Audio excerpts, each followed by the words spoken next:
Hey guys, Jack Williams here, and I did my book report on The Big Field by Mike Lupica, a story about how baseball can change the people you love, and the people who affect your life every day. Keith Hutchinson, also known as Hutch, was a 14-year-old baseball player playing for the Post 226 Cardinals out of East Boynton in Florida.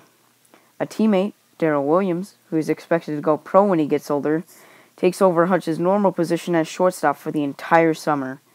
Hutch and Darrell do not have a very good relationship with each other, as they're often fighting over being leader of their team.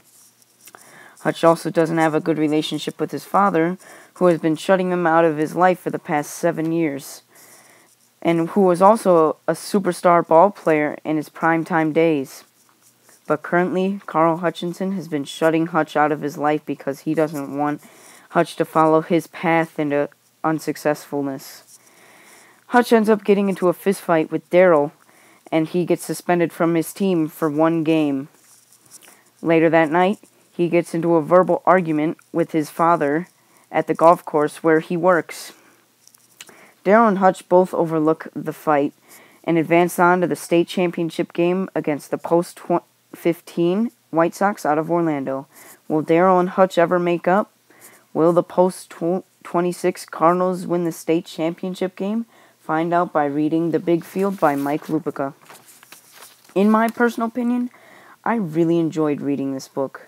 The Big Field offered some of my favorite topics while reading any sort of novel. Sports, and on this occasion, baseball, my favorite. Baseball is my favorite sport to play, and this book gave me plenty of exciting games, crucial innings, and dying anticipation. What I also enjoyed about The Big Field was there was some fighting and disagreements during the novel. Disagreements, in some cases, can lead to better relationships, and fighting can lead to someone who is superior to another. There were multiple fighting and disagreement scenes that were suspenseful, gripping, and rapidly increasing action in the story plotline, and this is why I like the author's inclusion of disagreements in the novel. Now, the last topic I really enjoyed about The Big Field was the problems within Hutch's family. I know this may sound crazy, but this aspect of the novel provided a secondary story within the main story of getting to the Big Field. Had this part of the novel not been there, the story would have been a lot less interesting and a lot of baseball, even for a diehard baseball fan like me. I hope you enjoyed The Big Field just as much as I did. Thanks for listening, and bye-bye.